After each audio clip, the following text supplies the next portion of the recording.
Soal isu intervensi politik di kasus Johnny G. Plate, Jokowi ultimatum Surya Paloh. Ya, kita harus menghormati proses hukum yang ada. Pak, di Ya. intervensi politik bagaimana Pak menanggapinya Pak? Yang jelas Kejaksaan Agung pasti profesional dan terbuka terhadap semua yang berkaitan dengan kasus itu. PLT-nya. PLT-nya Pak Menko Polhukam.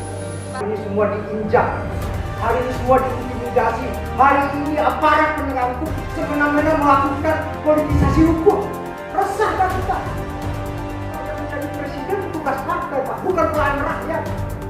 Yang menjadi presiden itu harus pelayan. Willy dan Nasdem ini kan bagian dari kekuasaan hari ini, ya 10 tahun ini, ya kan. Jadi kalau kemudian ada intervensi kekuasaan dan lain-lain katanya, mungkin tanyakan teman-teman Nasdem begitu. Orang mereka bagian dari itu. Ya, jujur sajalah Nasdem atau Willy, silakan. Apa kita mau buka-bukaan? Bagaimana jaksa dikumpulkan?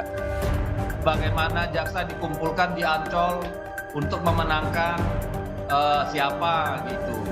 Bagaimana bupati yang baru menang dari partai X diancam dengan kasus pada waktu dia masih bupati, misalnya di Papua Barat sana. Ya, Presiden RI Apa Joko kita Widodo mau buka-bukaan memberikan kayak tanggapan begitu?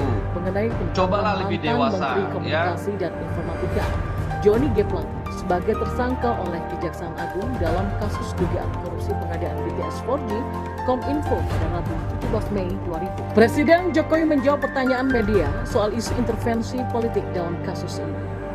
Ya, kita harus menghormati proses hukum yang ada. Kejagung akan terbuka dan saya yakin bekerja secara profesional, kata Jokowi. Ya, Presiden Jokowi kini menunjuk Menko Polhukam Mahfud MD sebagai pelaksana tugas atau PLT Menkominfo dan menggantikan Johnny G. Plate. Kejagung menetapkan Menkominfo Johnny G. Plate sebagai tersangka untuk kasus dugaan korupsi proyek BTS yang telah merugikan negara 8 triliun rupiah. Menko Polhukam Mahfud MD pun bercerita soal kehati-hatian jaksa saat menetapkan tersangka terhadap Johnny yang dirangkum oleh Detik.com pada Kamis 18 Mei kemarin. Johnny awalnya diperiksa sebagai saksi dalam kasus ini pada Rabu 17 Mei. Namun dalam hitungan jam status Johnny naik menjadi tersangka. Kejagung menetapkan Johnny G. Plate sebagai tersangka usai melakukan pemeriksaan. Johnny G. Plate langsung ditahan. Johnny Plate menggunakan rompi tahanan berwarna merah muda usai ditetapkan sebagai tersangka. Johnny Plate langsung dibawa ke mobil tahanan untuk dibawa ke rutan Kejagung. Kejagung menjamin sudah menemukan cukup bukti untuk menetapkan Johnny sebagai tersangka. Tapi Kejagung belum menjelaskan detail bukti-bukti yang sudah dimiliki.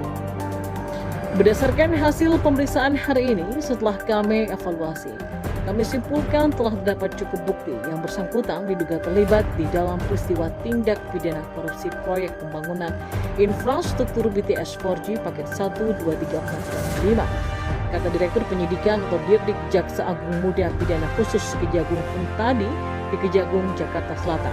Kuntadi kemudian menjelaskan peran Johnny G. Plate dalam kasus ini.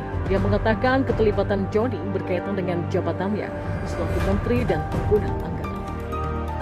Yang bersangkutan diperiksa diduga keterlibatannya terkait jabatan yang bersangkutan selaku Menteri dan selaku pengguna anggaran, kata Kuntadi.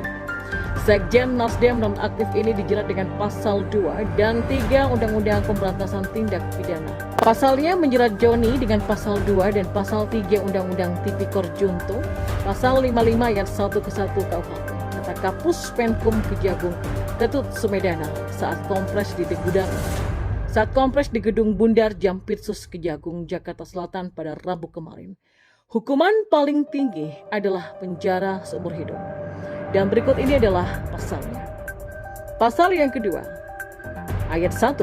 Setiap orang yang secara melawan hukum melakukan perbuatan dengan memperkaya diri sendiri atau orang lain atau suatu korporasi yang dapat merugikan keuangan negara atau perekonomian negara, dipidana penjara dengan penjara seumur hidup atau pidana penjara paling singkat 4 tahun dan paling lama 20 tahun dan denda paling sedikit 200 juta rupiah dan paling banyak 1 miliar rupiah. Ayat kedua, dalam hal tindak pidana korupsi, sebagaimana dimaksud dalam ayat 1 dilakukan dengan keadaan tertentu, pidana mati dapat dijatuhkan. Pasal ketiga, setiap orang yang dengan tujuan menguntungkan diri sendiri atau orang lain atau suatu korporasi menyalahgunakan